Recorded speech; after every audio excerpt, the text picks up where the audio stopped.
দাদা আমার কথা বলতে গিয়ে যা বললেন, দাদা ভুলে গেছেন যে দাদা হচ্ছেন সেই সংগঠনের প্রধান যারা 15 বছর এই ফ্যাসিস্ট সরকারের বিরুদ্ধে সত্য উচ্চারণে কোনোদিন দ্বিধা করেন নাই।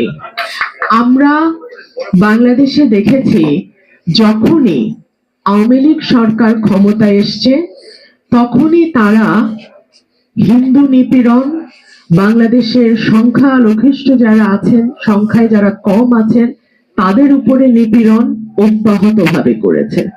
আমরা নাসিরনগর দেখেছি, রামু দেখেছি, ঠাকুরগাঁ দেখেছি, কলমাকান্দা দেখেছি, কুমিল্লা দেখেছি, রংপুর দেখেছি।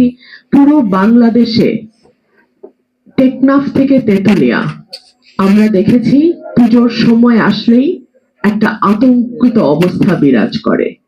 এবং তারা তো দাবি করে তারা অসাম্প্রদায়িক দল, তারা দাবি করে তারা বাংলাদেশের সকল ধর্মের মানুষের রক্ষাকর্তা, কিন্তু তাদের সময় যেইভাবে আমার সংখ্যালঘু ভাই বোনেরা নির্যাতনের শিকার হয়েছে, বাংলাদেশের ইতিহাসে এরকম ধারাবাহিক নির্যাতন আর কারো সময় কখনো হয়নি।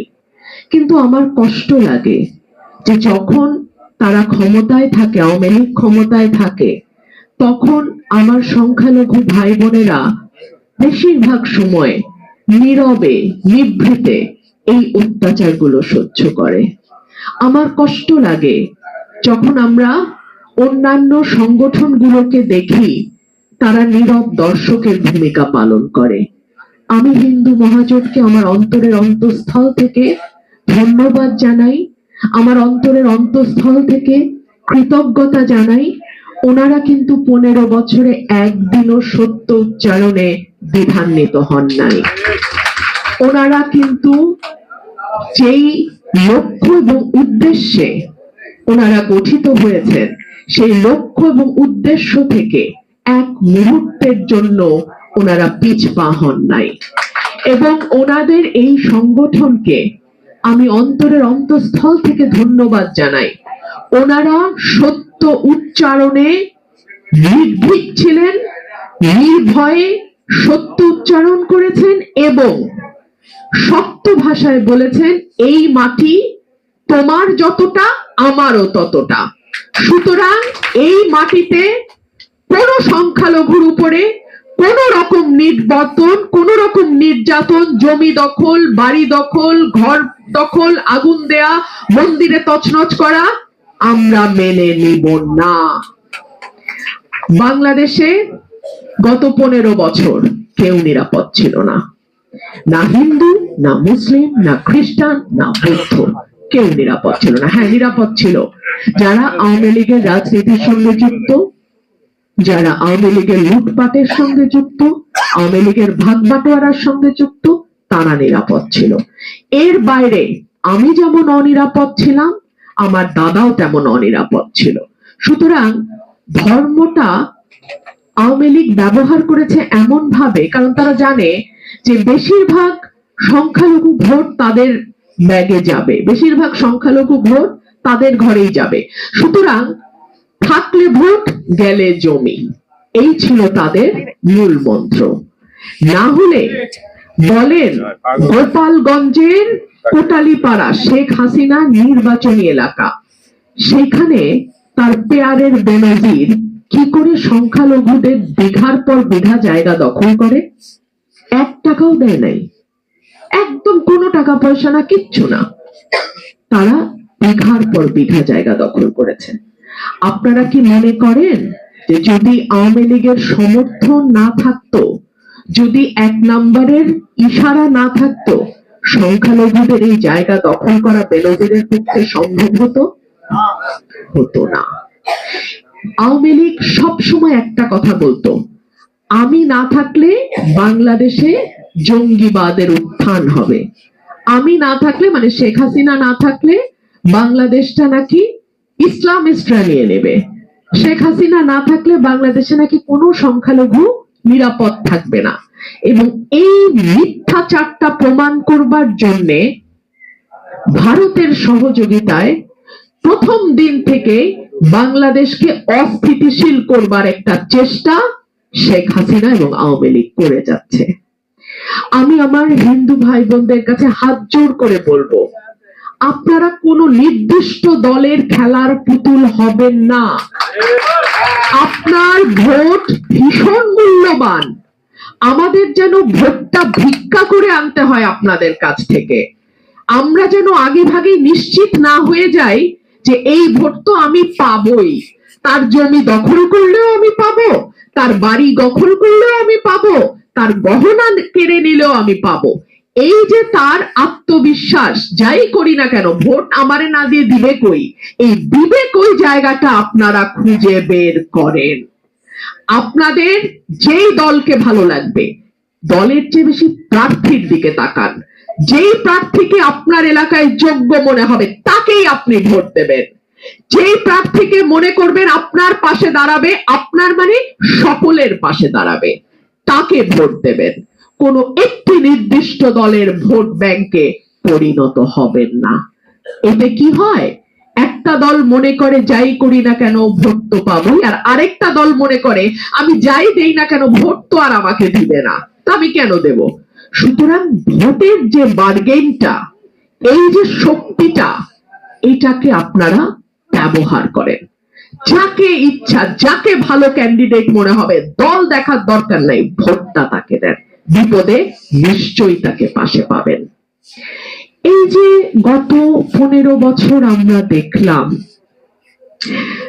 হঠাৎ করে কি ফেসবুকে একটা পোস্ট আসে, ধর্ম অবমাননা, সেই বাড়ির উপরে হামলা, পাড়ার পর পাড়া জ্বালিয়ে দেয়া হয়, একটা পুরুষও ঘরে থাকতে পারে না। কারণ নাসিরনগর আমি নিজে ভিজিট করেছি, আমি যশোরে আমি গেছি, অভয়নগরে আমি গেছি। সুতরাং আমি ব্যক্তিগতভাবে আমার ভাই বোনদের সঙ্গে কথা বলেছি। আমার মনে পড়ে অভয়নগরে যখন পুজোর সময় হামলা হলো, এরপরে আমি গেলাম, আমার দল আমাকে পাঠালো। আমি যখন কথা বলছি, বাড়ির মা আমাকে বলছেন, মাগো আমি ক্যামেরায় কথা বলতে পারবো না, আমার ভয় লাগে। একটা স্বাধীন দেশে স্বাধীন নাগরিক কথা বলতে ভয় পায় মিডিয়ার সামনে। এই বাংলাদেশ আমরা চেয়েছিলাম? বাংলাদেশে ভাষা আন্দোলন, গণ অভ্যুত্থান 69-এর, 71-এর মুক্তিযুদ্ধ, 90-এর স্বৈরাচার বিরোধী আন্দোলন এবং 2024-এর নতুন বাংলাদেশ, আমার কোন ভাই বোনের অবদানকে খাটো করে দেখবার কোনো সুযোগ নাই। হিন্দু, মুসলমান, বৌদ্ধ, খ্রিস্টান, যে যেই ধর্মের, ধর্ম যার যার, বাংলাদেশ সবার। সুতরাং সেটাকে মাথায় রেখেই বাংলাদেশের মাটির প্রতিটা কণা, প্রতিটা ইঞ্চি, আমার যতটুকু অধিকার আপনাদেরও ঠিক ততটুকু অধিকার। সুতরাং আপনার রক্ষাকর্তা আপনার দেশের বাইরের আর কেউ হতে পারে না। যদি কেউ আপনার রক্ষাকর্তা সাজবার চেষ্টা করে, মনে রাখবেন আপনাকে ব্যবহার করে সে তার রাজনৈতিক ফায়দা নিতে চায়।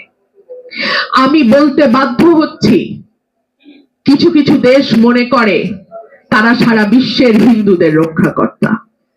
কিছু কিছু দেশ মনে করে বাংলাদেশের মানুষ যারা সংখ্যালঘু সম্প্রদায়, তারা তাদের হাতে বন্দী, তাদের হাতে জিম্মি, তাদের নিরাপত্তার দায়, নিরাপত্তার মানে রক্ষা করার দায়িত্ব কেবলমাত্র পাশের দেশের। ঘটনাটি ঠিক নয়। এই বাংলাদেশ আপনারা তৈরি করেছেন, এই বাংলাদেশ আপনাদের রক্তে, শ্রমে, ঘামে আজকে এই জায়গায় এসে দাঁড়িয়েছে।